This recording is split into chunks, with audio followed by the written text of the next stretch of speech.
made the original tribal chief. Superman punch.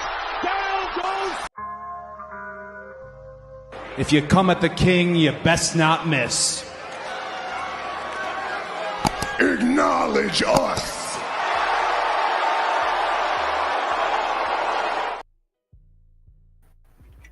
Hey, this is the Red Carpet Reign featuring TBK, the Turnbuckle King. We're here to talk about SmackDown, this recent episode of SmackDown. We are talking about Roman Reigns takes out the Bloodline, Cody Rhodes challenges Kevin Owens for his WWE title. It's something to talk about. We are here talking about that today. And we are here live from not just YouTube, but Facebook and X as well.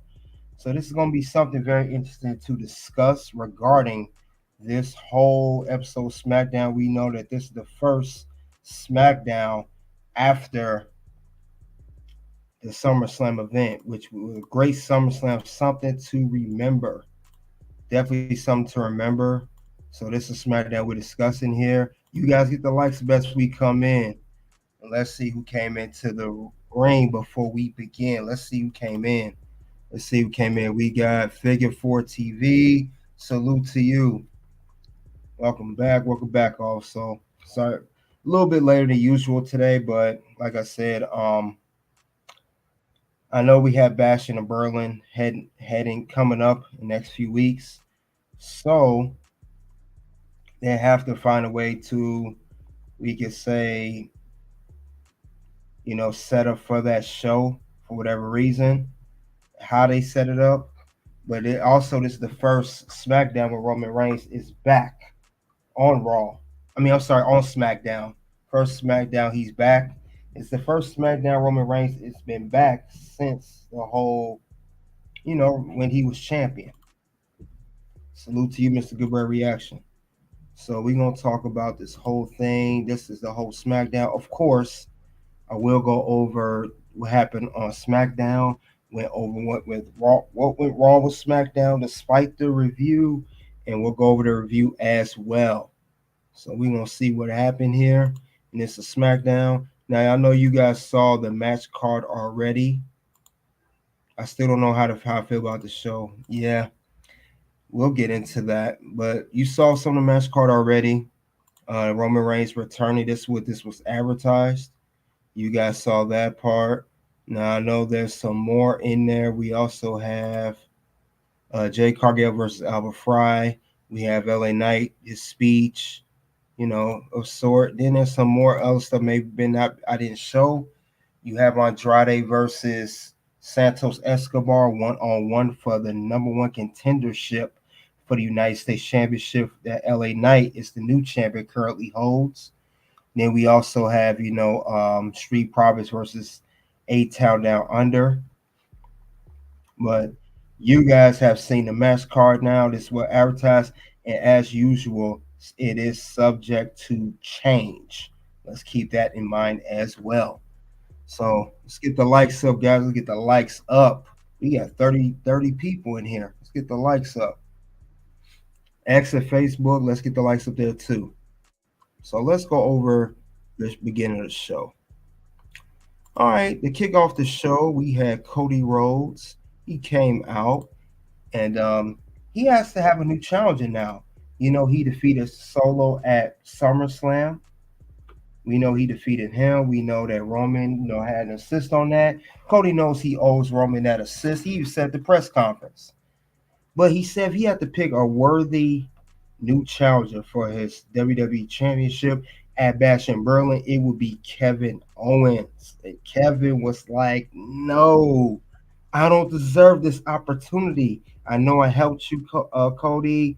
I appreciate it, but I don't deserve it. And Kevin did not seem pleased about it. And Cody said, look, man, if I had to pick one guy right now, it's going to be you. You're going to be the guy. But Kevin does not want the title opportunity. They had a good segment backstage. They with Nick Aldis, as you see in the still right there. He said, to Nick Aldis, are we doing And then when they talked about it, they also mentioned Roman Reigns' name. And Kevin Owens was like, Roman Reigns, he held the, why Roman? And then Nick was like, he held the belt for 4 years. And Kevin Owens was like, I don't care. He cheated. He did whatever he could to screw people over to keep the title. He said, I understand you got to be, as a champion, you do what you got to do, retain your title. But Roman Reigns, no. He said, are we re-invoking rematch clauses now? We haven't done that in years. He said, I still haven't got my one-on-one opportunity to get my Universal title back since I lost to Goldberg back in 2017. But KO was going in, and he wasn't lying. He wasn't lying about some stuff he said. I'm tired of being nice. Tell me when I'm telling lies. Kevin Owens was dropping gems right there. He don't think he should get a title shot. He doesn't think he's worthy of it. So he has some good points there. But honestly, Kevin, you know that Cody Rhodes needs a new challenger. We know that he needs a new challenger. Someone has to challenge him. You are the guy for the job. But, he took that to insult Roman, who held the belt for so long, and how you get a title shot as soon as he come back. So he had a good point there. American Nightmare versus KO. Yep, that's going to be a good one. Yeah, it was a shoot on Roman. And I like that promo. It was actually I would say the best segment of the whole show. Yeah, Kevin was not too pleased about that. No. He was not happy about that at all. But he had a point. He basically said, when is the open mic night? Who the hell told you tonight was open mic night, bitch? That's how Kevin Owens felt. Who told you there was open mic night? Who told you that? Who gave you that authority? That's what it was going to be. But he had a good point there. And like I said, it kicked off the show. Good way to kick off SmackDown. But I think we go on later on in a segment of that show. And Kevin just walked off. He was so upset. He walked off. He was like, oh, I'm tired of this. Kevin Owens had that look like, I'm tired of this, man. We ain't doing this here. We are not doing this here. And from Kevin Owens' character, who's been screwed by Bloodline over and over for the past 4 years, you kind of understand where he's coming from. You really do.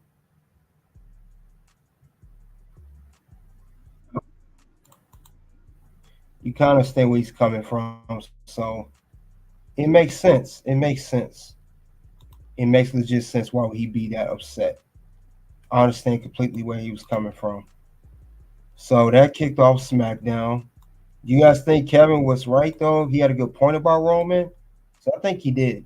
Definitely did. But let's get to some segments of the show. Let's see what happened there. Now I know we're going to go some matches down the card, but the first match we'll mention, we had A-Town down for Street Profits. As you see, Street Profits won. They won a match. I wasn't too big on this match. It was all right. But what is this match doing for Street Profits? We know A-Town down under is pretty much done. We get that. But this win does not help Street Profits. I know they said backstage they want to reclaim the tag team championships. Hopefully they do. Beef have a good match. Speaking for them, I just hope this gets them in the tag team title picture. Back in the tag team title picture, I should say. Hopefully get them back there. That's what I'm looking forward to as far as that goes. That should be the goal at the end of the day. But yeah, we had that match. Another match we had Jay Cargill versus Albert Fry. Now, Jay was able to get the win over Albert Fire, not Fry, but Fire. She was able to get the win over her.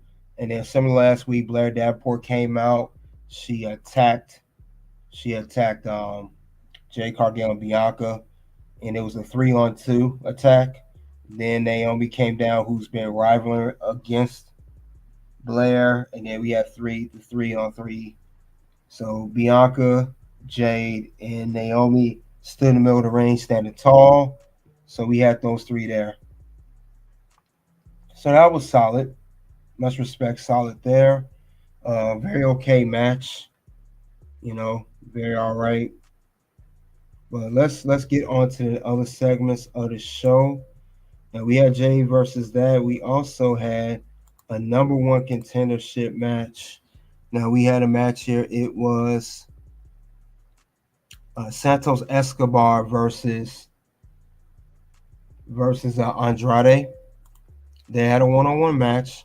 Whoever won this match here will go on to face LA Knight for a future opportunity for the United States Championship. I think they said it would be Bash in Berlin or whenever. I don't think they have the date necessarily, but I do know that that is the whole scenario with that. Carmelo Hayes interfered. He got involved in the match, and he cost Andrade the match, leaving Santos Escobar to get the dub. And next thing you know, we got now it's Santos versus LA Knight. And you know, they tease a little segment there too. They tease a little segment, so we gotta see how that's going. Other than that, though, Carmelo screwed Andrade, meaning that their feud is far from over. Definitely far from over. That's the way that this is being booked. But other than that, though, guys, the angle was weird. I'll get more to the angle. I understand why the Carmelo. I thought when he was defeated by Andrade, that would be it for Andrade versus Melo since he beat him twice on SmackDown back to back. I'm just a little confused of why they run this back. But that's my take on that. But other than that, it was a very solid match between Santos and Andrade. I like it when Santos was doing some very. They both worked smooth together. Andrade hitting the I like where he hit the moonsault. He did two back to back. I like how the Escobar's Poison Rana looked amazing, and Andrade was good selling that. But they worked very well. Just the ending, I was not a fan of. I was not a fan of the ending. I didn't understand that at all. That I did not understand for life of me. I'm like, why are they doing that? So other than that, though, it was. I guess y'all go that way. Um, well, other than that, though, guys, that was the end of that match. I just didn't understand. So, like I said, I'll go into some other detail later on. We'll get more into it, guys. We'll see what the whole issue is. But let's get more into on the show of SmackDown. Very good match, by the way. Now let's get back to here. We have what you guys see. Low, salute to you. How you doing? I ain't seen you in a while, Low. Where you been at, Low? Where you been at, Low? I think it's been a week. Um, Thanks for coming, though, by the way. And then we had this little Giovanni is being repackaged. I don't like this whole Giovanni. I don't like this Giovanni thing. I think it's real silly. This does nothing for him. I don't think it will. We've seen this gimmick too many times. We've seen our Bro Del Rio. We've seen this with I think Ted DiBiase Jr. I believe he has similar gimmick. You're this arrogant rich dude with come on, man. Seriously, man. But he's repackaged. He's a brand new character. You know, he was taken out by Lil Wig on Raw a couple months back. Then Giovanni got drafted to SmackDown. So now he's repackaged as a brand new different character. He's this, I guess, this rich playboy or arrogant dude, whatever you want to call it. I just know it's nonsense to me. I don't like it, but to each his own. Everybody got their own opinion on this whole scenario. Everybody has their own opinion. Let's get to the next segment of the show. Now we got also here, we had LA Knight. Speaking of which, he had a segment.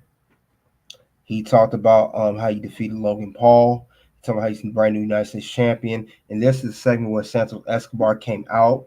It was said of a future feud, which he did win right after of the match I just mentioned, that Santos is going to be the next challenger now for LA Knights United States Championship. Well, actually, the first challenger for LA Knights United States Championship since he won a SummerSlam. But he will be the challenger. He won a match between himself and Andrade, so that sets that up. So we'll see where that goes next as far as that's concerned. But that's all he did. He already do nothing else. He cut a segment. It seemed like champions, ain't not just the world champions, but all champions, even the secondary champions, they only wrestle at PLEs. It's good to save it, but every now and again, it's good to have a title match. Every now and again. I ain't saying every week, but that was his segment. Then we got Pretty Deadly versus DIY, and it's still right here at the bottom here. You guys can see right under LA Knight. Now, with this segment here, that it was a match between these two teams. I'll be honest with you guys. I do not like Pretty Deadly. I don't like the character, nor do I like them in the ring that much. They're very average. I saw this even NXT. I remember when they was over there, they had the NXT tag team titles. They just don't do nothing for me. They really don't. Don't care for them, not at all, not one bit. Not big fans of these guys. But DIY, I am fans of. However, they do their thing in the ring. They go toe to toe no matter what. They shut it down. But they just could not carry this match. I saw it. DIY did everything they could in this match, and to no avail. They couldn't carry Pretty Deadly. They averaged stuff in the ring. Nothing was going. Nothing was working for them. So this match was very boring, very bland, and I was at the point I couldn't wait for this match to be over with. Honestly, was not too big on that. But later on, we had the main segment of the show. We did have Roman and Solo. We know that Solo came out. He's still wearing the necklace that Roman normally wears, but he called Roman out. Solo won another. Remember, he won another shot at Cody Rhodes' title, and Cody was like, "Dude, you had everything going for you. You had bloodline rules, everybody in your corner. You don't get another title shot, and you're the cosplay of the tribal chief. So nobody respect that, Solo." And then he blamed Roman Reigns for it. And remember, Cody said some good things. He said that's why Jacob Fatu is injured. So I don't know if that's an angle. He really is hurt. He said it was an angle. He really is out because normally Jacob Fatu's front and center. I was expecting him to come out when Roman came out, but Jacob Fatu, he always pops out of nowhere. But Jacob did not pop out against Roman. And that's the feud. We talk about Solo and Roman, which is great, but we really want to see Jacob Fatu versus the OTC, Roman Reigns. So, anywho, Solo came out. He called for Roman Reigns. He said, I'm still tribal chief. He said, if you want this necklace, you want anything, come out here right now. Roman came out, made his appearance, did what he had to do. Roman always putting in that work. And next thing you know, these guys are attacking each other. They're going at it. We got Solo. First, Roman took out the Tonga Loa and Tama Tonga. And as you know, in the queue, they came out as they supposed to. The timing was off when they're supposed to come out. But Roman did attack both with steel steps, especially on Tonga Loa. He got Tama Tonga as well. So after those two was done, it came down to Solo and Roman. And they just stood and looked at each other like, what's good? What's good? It's about to go down. We knew it was about to go down. And next thing you know, these guys were just going at it. They was going back and forth. But Roman, he had to overpower Solo. Made the original tribal chief. Superman punch. Down goes Solo. So yeah, with Superman punch. Now Roman was going to set up for a spear, but Tonga Loa and Tama Tonga got Solo out. And that's at the end of show. Roman, He was trying to get the necklace back, but the Tonga Lows attacked him again. That's what him caused to attack Tama Tonga. I think it was Tonga Low with a spear, and then Solo ran out like a coward that he is. And next thing you know, it was the closing of SmackDown. It was the closing of SmackDown. And Roman standing in the middle of the ring, Solo outside of the ring, running his mouth. But they did let Roman hold on. He did get a chance to hold on to the necklace that he once held for many years, the Fula, whatever you call it, that necklace. I don't know, I can't pronounce it, but it's the necklace they always wear for the tribal chief. The OTC always wear. Came out to his course new theme, everything.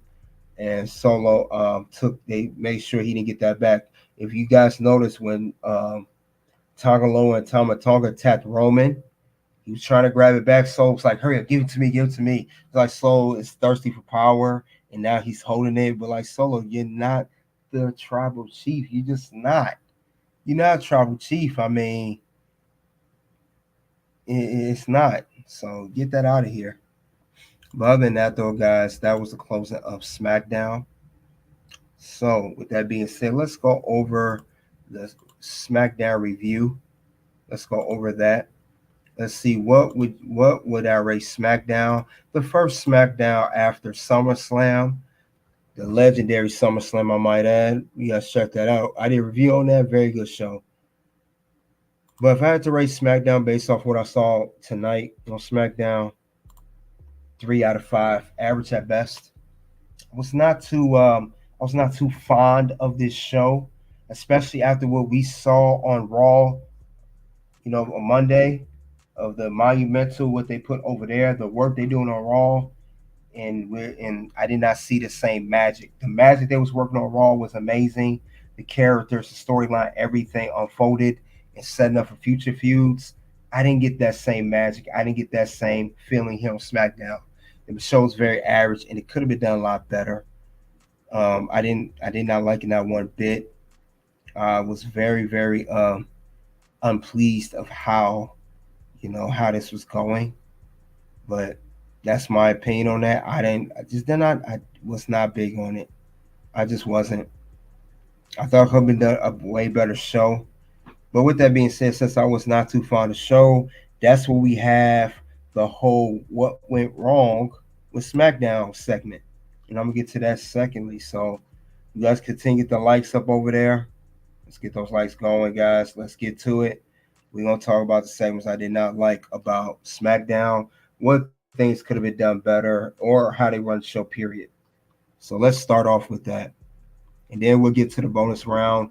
And, of course, the bonus round will be mainly on I might let it go on all platforms. Normally, I cut it off on Facebook and X. I may just keep it on X this time, may cut off on Facebook or vice versa. More likely, I'm going to let it run on X and Facebook. We have to say goodbyes to you guys. But meanwhile, we'll go over what went wrong with SmackDown. And first thing I saw that went wrong, why is Carmelo Hayes, why he couldn't just be number one contender for the United States title? Why did Carmelo Hayes lose twice to Andrade, then have Andrade, face off against Santos for number one contendership? Then Andrade lose that, pretty much setting up another match between Andrade and Carmelo for the third time now. What was the purpose of this? You should just let Carmelo win the last time on him and Andrade face each other. Then Carmelo could have been in this number one contendership match, and possibly more likely, very good chance he could have beat Santos. He could have faced LA Knight. So I didn't understand this whole logic. I thought it was pointless. It didn't make no sense to me. It could have been done a lot better, but they didn't do it like that. Why, I don't know. But I was not happy about how this whole the match between Andrade, like I said, Santos was great, but the ending, and I saw Carmelo, I'm like, what is this? So with that, this match already, that whole thing puts him on the list. What's gonna happen? No. Words? No. You just made the list. So yes, I was not happy about this segment here. It does not make sense to me how this being done, but that's one part. That's one problem I saw with SmackDown tonight. I'll go over the next issue that I saw, and it's a recurring issue. Well, not recurring, but we can say recurring. kind of recurring. Yeah, we'll get to that. And the issue I'm referring to is Jade Cargill. Her lack of wrestling ability is starting to show. She had these continuous squash matches. Have you guys noticed that Jade Cargill been in WWE? When she has a one-on-one match, it's always like 5 minutes or under. If you notice in her matches, she always try to hurry up and get it over with. And it's always someone less deserving compared to her. Like it's so obvious that we know Jade is going to win. Now she faced off against Alba Fire, one half of the women's tag team champions. We knew that Jade was going to win, or she would have lost by disqualification, or she would have lost by interference. But we knew that was going to go down. And Jade, I don't see, they never give her a probable challenge. She never gets a real challenger. It's always someone that's lesser than her. It's always someone we know they get squashed quickly, and that's the problem with that. And another problem I have with this whole Jade thing, since she's a part of this too, why do we have the three-woman team again of Jade, Bianca, and Naomi? Why do we have that now? Now, we understand that these women, they work very well together. We understand the history between these three. But I thought from what I saw, correct me if I'm wrong, we see right now that Bianca and Jade they're both feuding to get the tag team championships back, which they are in competition for against Unholy Union of Alba Fire and Isla Dawn. Okay, that's fine. But Naomi was already in a separate feud against Blair Davenport, which she had a one-on-one match with, and Blair lost to Naomi. I thought it was separate, and I should have known when they had these segments, whatever.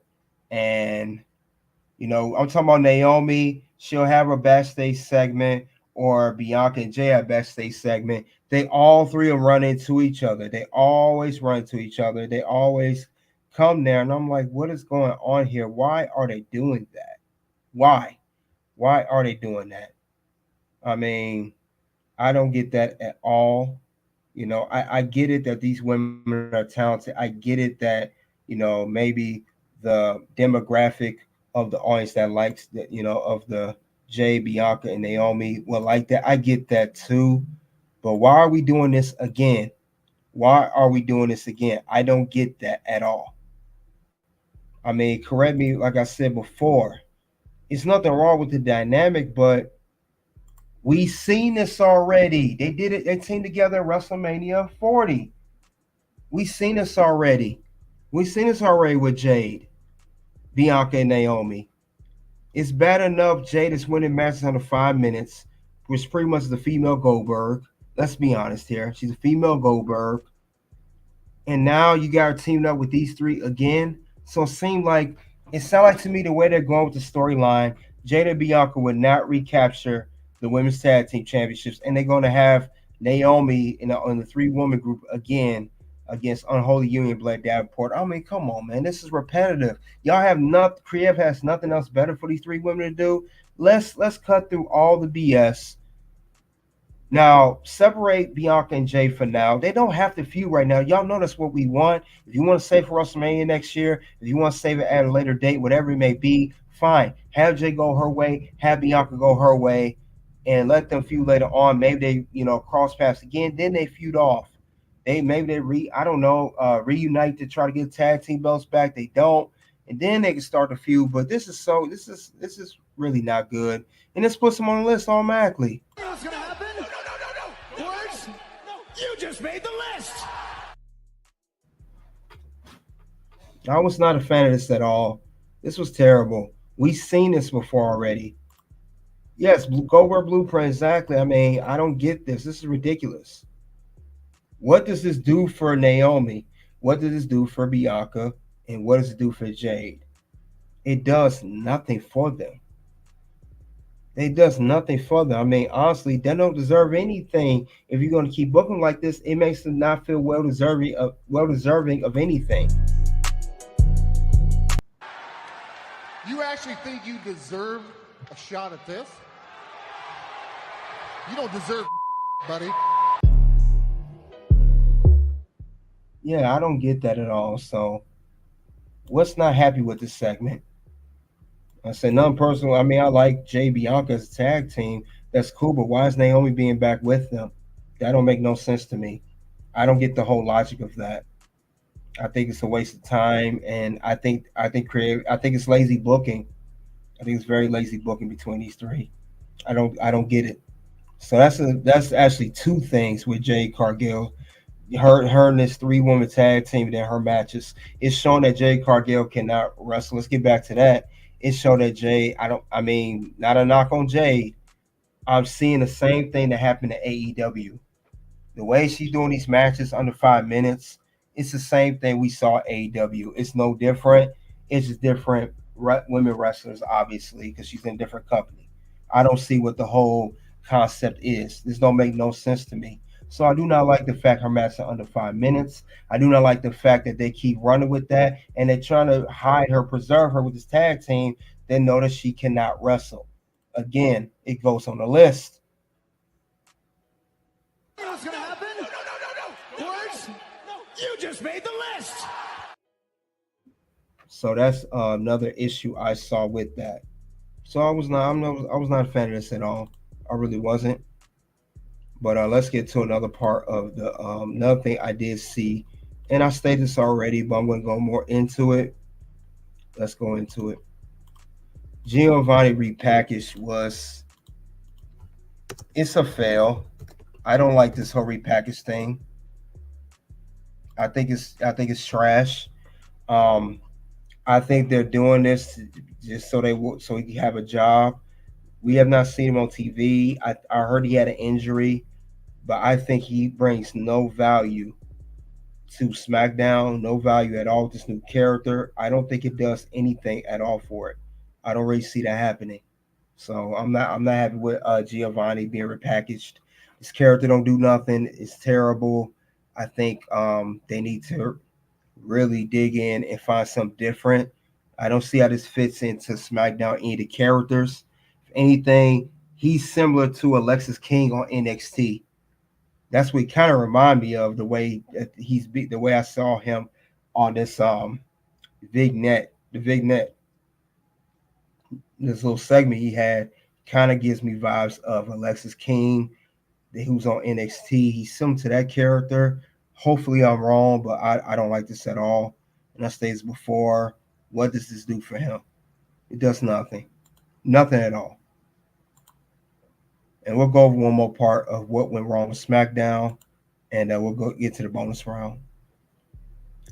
Of course, I know we all happy about Roman Reigns returning to WWE. We all happy that he attacked Solo, but his return was weak. Very weak way to return to SmackDown.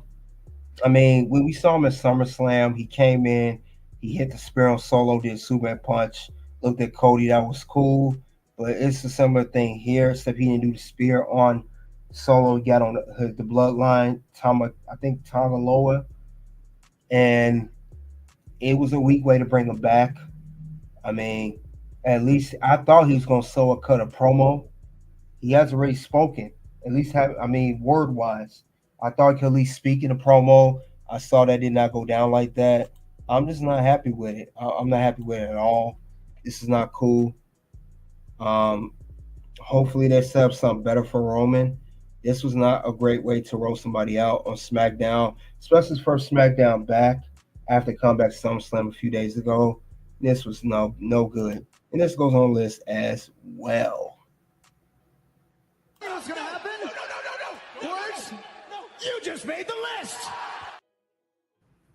So I was not happy about the way his return was. Tamika, salute to you. Appreciate you coming out. Appreciate that. But his return was weak. Did not like it. And that's all I have for the SmackDown review. Now we're going to enter the bonus round. And again, this was the match card as advertised. These were the matches. We're going to get to the bonus round here. We're going to get to that shortly. So we will, you know what? I'm in a generous mood. I may keep it on all platforms. You guys getting good. Because it sounds like you guys want me to go in. So I heard the way I went out on SmackDown. So give me 1 second. We'll start the bonus round here, and we'll talk about Roman and Solo.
All right, all right. We're here at the bonus round, guys.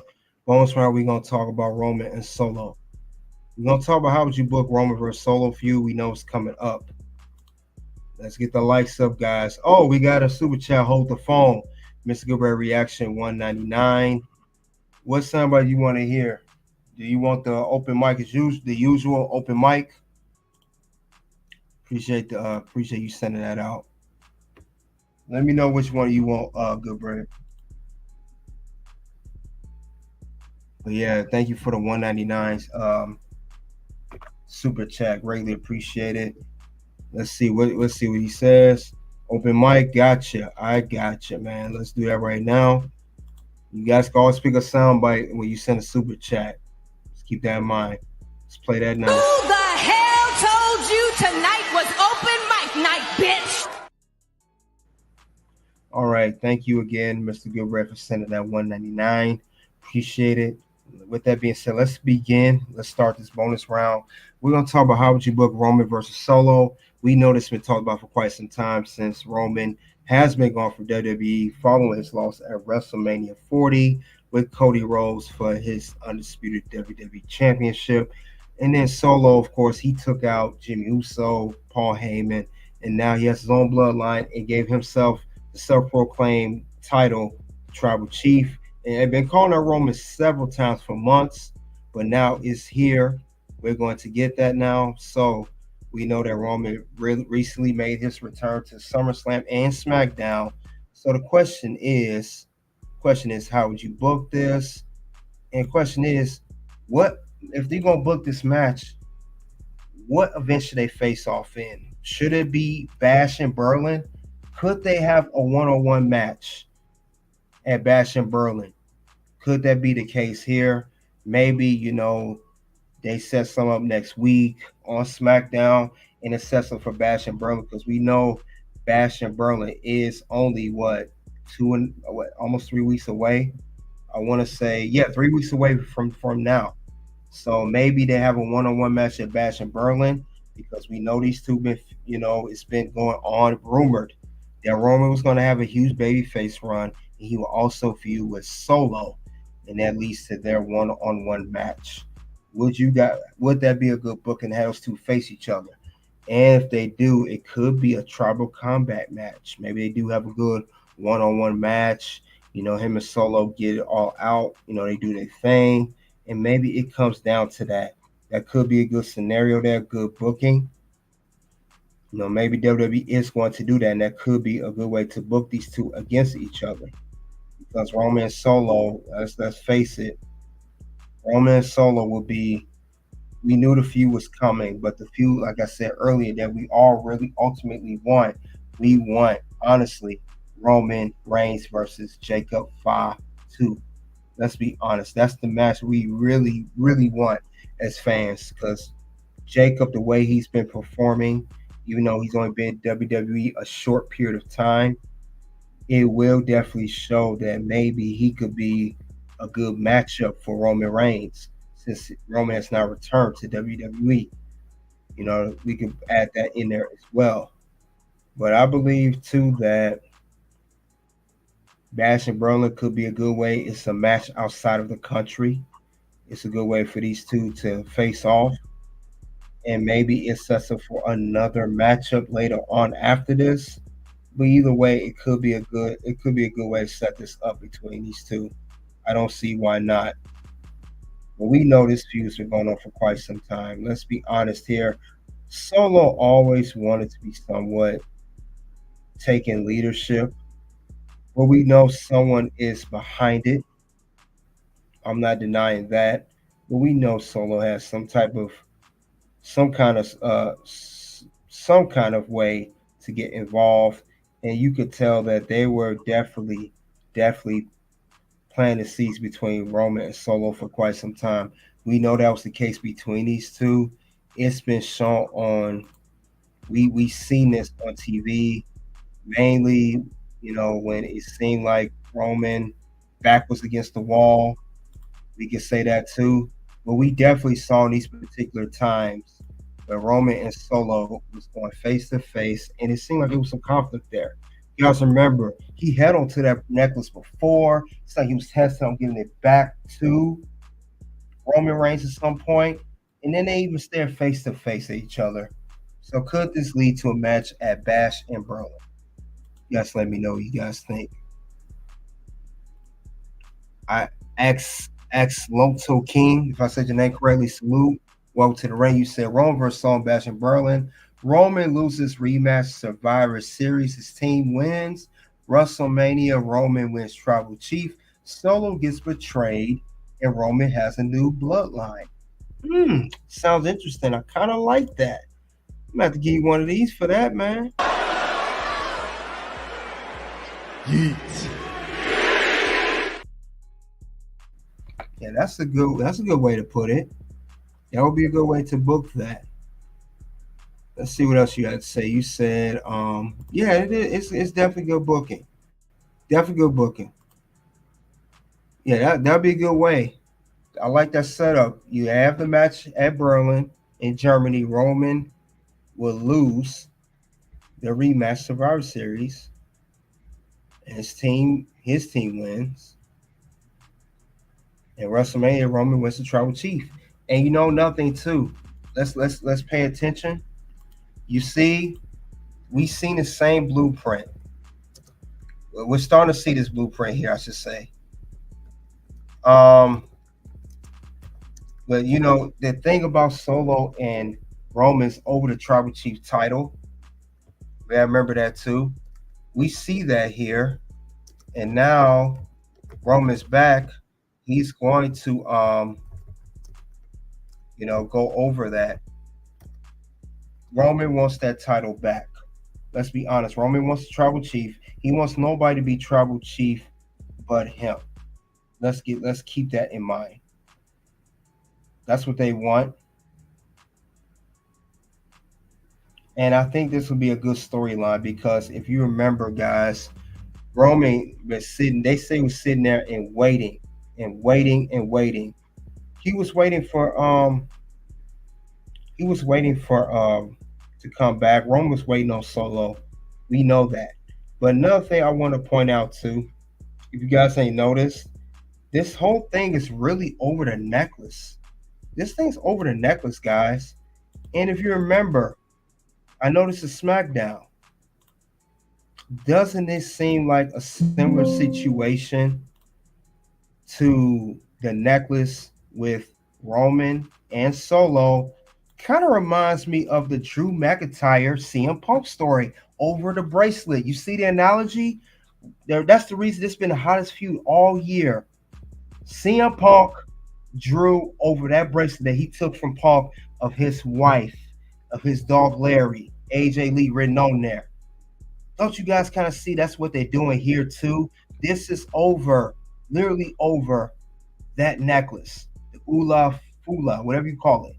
That's what the whole story is about. It's over the Tribal Chief title, but they're fighting over that necklace. That's why Soul was like, when he saw that Roman had the necklace off him after he was attacked by the Bloodline, Soul was like, give me that back, give me that back. It's the same blueprint, and it's great. It's brilliant. They just doing rinse and repeat. Instead of CM Punk and Drew McIntyre over the bracelet, now it's Solo and Roman over the necklace. Tell me when I'm telling lies. It's true. Tell me when I'm telling lies on this. I'm tired of being nice. Tell me when I'm telling lies. And this is perfect storytelling. Now, if they did that, they saw they tested out. They didn't think Drew and Punk would go all the way to the top of the feud of the company, let alone Monday Night Raw. Even ahead of Judgment Day with Liv, Dom, and Rhea. This became the top feud in all company. And they saw they took a little, even Triple H said in the press conference, they made something big out of a 50-cent bracelet. They made a whole story on a 50-cent bracelet. It's called symbolism. Now they're doing this with the same necklace. That's where they're going with Roman Solo. They're going over what? $1, $2, $3 necklace. It's the same blueprint, and it's brilliant. Yep, Goober said exactly. So that's why I know this feud's gonna be big. But like I said, we do want Roman versus Jacob. Let's not forget about that. So if they don't face off at Bash in Berlin, let's see if they don't face off there. If this is not the case, let's say they don't. Let's go with another scenario, another book scenario. Let's say they don't face off at Bash in Berlin. Let's say they hold off because the story needs to build some more. Okay, what if they start the feud or at least have their second match? If not their first match or second, they could have this match literally at Bad Blood. What if Bad Blood would be a good scenario between Roman and Solo? We know Bad Blood. We know that match is symbolized over Steel Cage, Hell in a Cell, Falls Count Anywhere, Extreme Rules, you name it. Maybe Bloodline rules in this case. You know, what if they have a match at Bad Blood? How would they book that? That could be a cage match. You know, no distraction from the Bloodline, just Roman and Solo. That could be a very good scenario. I'm just saying. That could be a good one.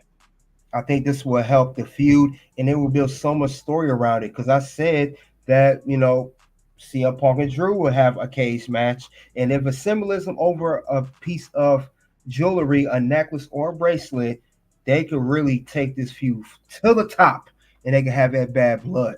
And I think, you know, you can have a Bad Blood match. Let's say Roman, let's say he do lose. Let's say he lose due to interference. Maybe Jacob Fatu attacks Roman.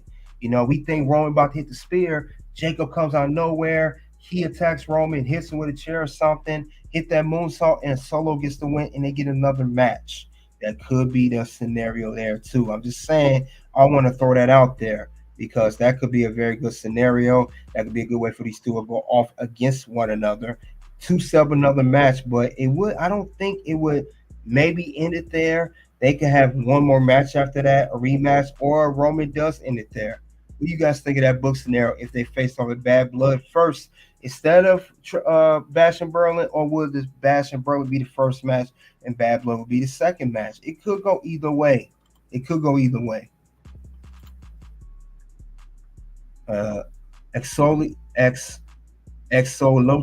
said CM Punk gets his match at Bash. He wins, grabs bracelet, Punk gets start story with Cena. Drew costs CM Punk at WrestleMania. Cena wins and retires. Could be. CM gets rematch at Blood. Yeah, and it's kind of similar here too. Roman will get screwed. Like I said, we're going to ultimately get a match against Solo and Roman. That feud's coming, and then later on we can get Roman versus Jacob. But yeah, these two could definitely duke it out at. They could definitely duke it out at Bad Blood. You know, they could definitely do that. I don't see why not. It could be a good scenario there. Could be a good scenario. Now, let's say Roman do, and it's similar to what Isolti said. It could be that could be the case. It could be, and maybe just maybe that's not the end there. Maybe they need one more, and we know that since this is for Bloodline, Tribal Chief, combat rules, you name it, whatever the case it does not end at Bad Blood. Let's say the match does end at Survivor Series, and we have the Bloodline versus Bloodline. Maybe we do get the Roman Reigns reuniting with the Usos, having Sami Zayn in there, and the debut of Zilla Fatu. They go against Jacob, the rest of the Bloodline, Solo, Tama Tonga Lord, and it's led by The Rock. I would say another good scenario. Roman teams wins, right? He wins the whole Survivor Series. He ends the whole thing with Solo. He gets the Tribal Chief name back. He gets the original Bloodline back. But we know that Rock is maybe instructed Solo to do this the whole entire time. And it finally sets up the match that we all wanted to see. And I ain't even talking about Jacob and Roman, which we do want to see, but we're the big match, the big time match, as we talked about for years now, is Roman versus The Rock, and it sets up for their WrestleMania match. Remember, Rock has not shown up since that episode of Raw right after WrestleMania when he was in the ring with Cody Rhodes in that segment. Maybe Rock is behind this. I think Rock is done filming his movie. He's supposed to be done in August this month. He should be finished up, and he makes an appearance. We're going to see The Rock again at some point in WWE. We don't know when. We don't know where in WWE. It could be Survivor. It could be set for Survivor Series. It could be a SmackDown. It could be at a PLE. Maybe he screws Roman out of a matchup that he did. One of the matchups he does have with Solo, whether it's at Bad Blood or Bash and Burley. So that could set that up too. Let's not forget about The Rock. He's a big factor here. Very important factor in this whole situation. So let's keep that in mind. I think that would be a good scenario as well. Rock versus Roman, and that would start that whole story. But I think that's why they're doing it like this, because Roman has to take care of Solo first, and then he can move on and get with The Rock. So I think that could be a great scenario between these guys. That's just me. I think that maybe be the case here. So I don't know. You guys let me know. I think it'll be good though. I think that'll be a very good scenario if they do that, and we'll see. I would love to see what's going to happen between Roman and Solo. It's going to definitely stir up something. It will stir up their debut of Zilla Fatu being Survivor Series, and like I said, a return of The Rock. Expect Rock gonna make a comeback now. He will make his comeback. It will go down. I don't see why not. Sozi said Finn fights Priest at Bash. Finn gets destroyed at the start of Dom. Distracts the ref, and Liv gives him chair, hits him back 3 times and throws out the ring. 1, 2, 3. Then the next week, Liv and Dom versus Rhea and Priest instead of Rikishi Cody. Liv was Rhea at WrestleMania. She knew. Yeah, that's another good scenario. I may have to talk about that too. The whole new Bloodline thing. New Judgment Day thing. But other than that, with Rock expect him to show up, and Rock will even maybe screw Roman in one of these matches. I could see that being the case, and Solo may get the win because of that. I would not be surprised if that's how things go down in one of the matches, because it could be either way. But if you had to ask me, it has to be maybe, if I was to do it, with the Solo and Roman things start at so, will it start bashing Berlin? How will this whole thing go on? I would say honestly, you do a 3 match series. You start here, Bash in Berlin. They have the a tribal combat match. If not here, maybe at Bad Blood. Then you later on have another match. Then you later on do your whole Bad Blood match that they should have. We could do that too. Have the Bad Blood, and then we also have a Survivor Series. It ends there. That could be a very good scenario booking.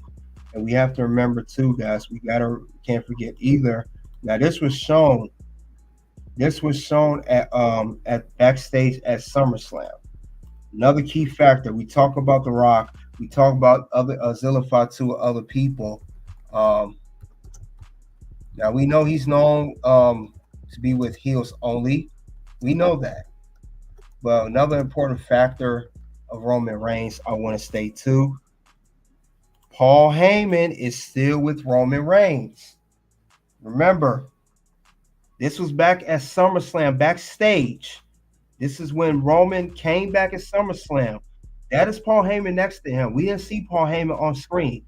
So Paul Heyman is still aligned with Roman. So Roman will reunite his bloodline, and he will still have Paul there. Paul is known for being with heels, but he's with Roman still. So that keep Paul Heyman still around too. He will come back. He will come back.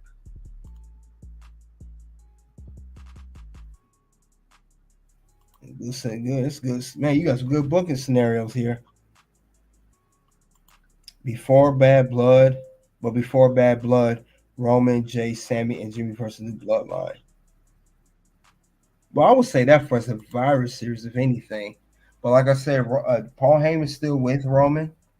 I don't know how this is going to go with Paul Heyman. I don't know when he's going to show up, but he will show up at some point. He will show up. But that's a good scenario. I give you a yeet for that one. I give you a yeet. Yeet. But yeah, this is a very good scenario, and I can't wait to see when this whole thing unfolds. When we start at, like I said, Bash in Berlin, but give it a 3 match series. Let this continue on. I want to see how it unfolds. We start here. We go to, like I said, Bad Blood, and then of course we end at Survivor Series, or possibly maybe a WrestleMania type match. But I would like to see what the next step's going to be. Like I said, it's been going on for quite some time. It's going to go all over that necklace. That's all this feud is about. Title, not a championship, but a title of a name, and that necklace. That's what this whole scenario is about. Let's see what else you guys think of this whole situation. Paul can also turn on Roman for The Rock.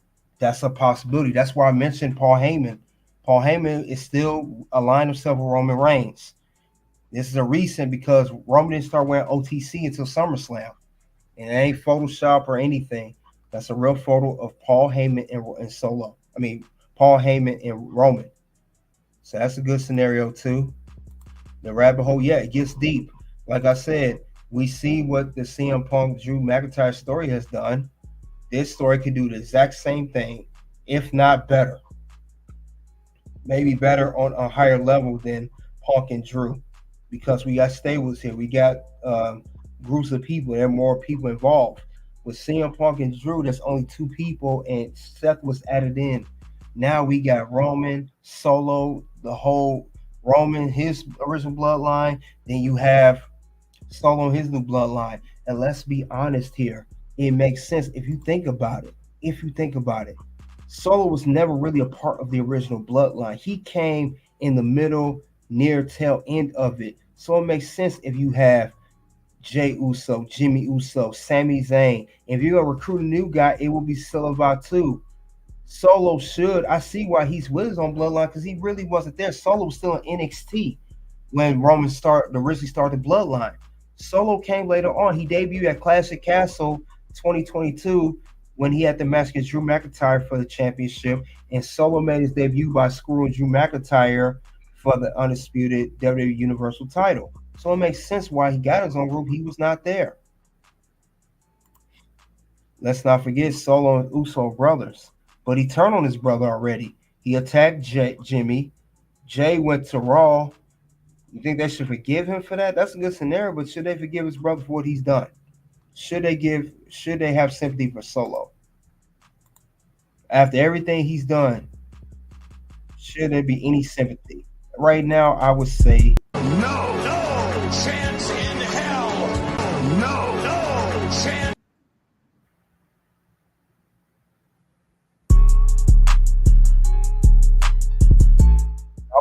no chance. No chance whatsoever. Don't deserve it. You're not going to let anybody ultimately destroy your brother so the whole family can go against Roman. All brothers have full sympathy for they. Yeah, that's true. But I would like to see that later on, not right now, because it kind of ruins Roman's process if they do that. Because Roman, he was mean to the Usos, but he was still there for them. He never turned on them either. But we'll see what happens, though. This will be a good scenario. And other than that, though, that's all I have, honestly, guys. We're here talking about the whole bonus round here. We're talking about Roman Reigns, Solo, and we are talking about here, how would you guys book Roman versus Solo feud? How would you guys book it? I appreciate you guys coming out. You guys get the likes up. But we gonna get more to it. We're gonna see what unfolds later on. Keep an eye on the storyline. I may make a good book scenario for the Judgment Day as well. Soon to videos will pop up, guys, of content for Red Carpet Reign. Click the links below. Click the videos in there. And of course, guys, you already know what it is. It is OUNT. Something happened this weekend, and I have been struggling with it since I retired. But this weekend gave me closure. Wow. It really did. Like, it was fun. Obviously, it was fun. I mean, you can't, doing this for as long as I have and being involved.